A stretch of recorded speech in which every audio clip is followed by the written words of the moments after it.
साथियों, आज जानेंगे दूध के माध्यम से जानने का प्रयास करेंगे कि कष्ट हमें किस तरीके से मजबूत और मूल्यवान बनाते हैं।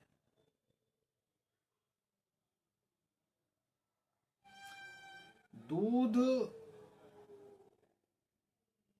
को जब कष्ट दिया जाता है यानी उसे गर्म किया जाता है और गर्म करने के बाद उसमें थोड़ा सा जमाव यानी बहुत सी जगह उसको बीछन कहा जाता है, बहुत सी जगह हम छाछ कह सकते हैं, छाछ या खट्टा डाल करके उसको दही के रूप में परिवर्तित करने के लिए जमाया जाता है, तो वो कष्ट सहता है, तो दूध से ज्यादा मूल्यवान हो जाता है, दूध से ज्यादा टिकाऊ हो जाता है।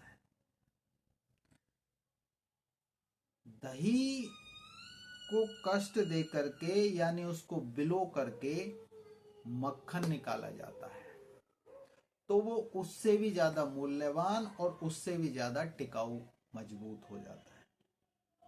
ठीक उसी तरीके से मक्खन को कष्ट दे करके यानी मक्खन को उबाल कर घी के रूप में परिवर्तित किया जा सकता है और घी उससे भी ज्यादा मूल्यवान और टिकाऊ हो जाता है, यानी लंबे समय तक उसका इस्तेमाल आसानी से किया जा सकता है। इसलिए दूध से महंगा दही और दही से महंगा मक्खन और मक्खन से महंगा घी होता है। आप देखेंगे कि चारों के रंग तो एक जैसे ही होते हैं लेकिन मूल्य में अंतर होता है।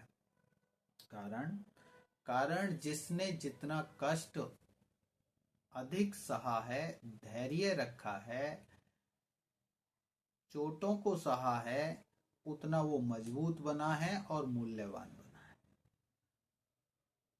इसका मतलब है कि बार बार दुख और कष्ट आने पर अगर हम उनसे निकलने का रास्ता खोजकर आगे बढ़ते चले जाते हैं तो इंसान अपना रंग बदले बिना समाज में अपना मूल्य क्रिएट कर सकता है, यानी समाज में मूल्यवान बन सकता है, समाज का एक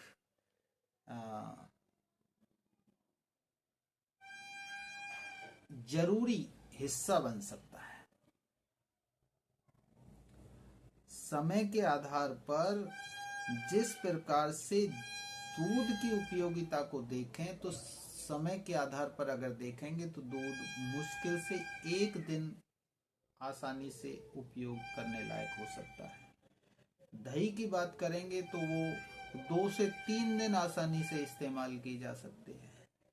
इसी तरीके से मक्खन की बात करेंगे तो वो 3 से 4 दिन आसानी से इस्तेमाल किया जा सकता है।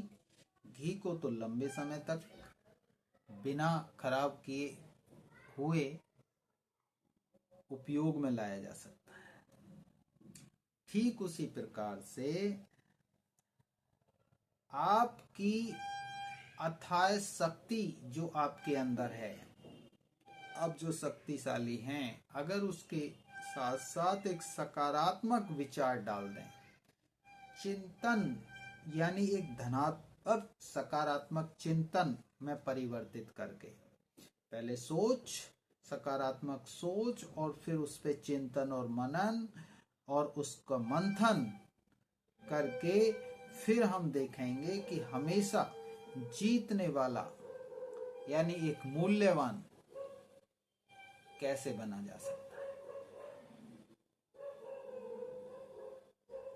तो हमें अंत में यही सीख मिलती है कि जीवन में आने वाले कष्टों और मुसीबतों से परेशान नहीं होना चाहिए, उसके समाधान ढूंढना चाहिए और धैर्य के साथ अपने जीवन के रंग बदले बिना हमें आगे बढ़ते रहना चाहिए।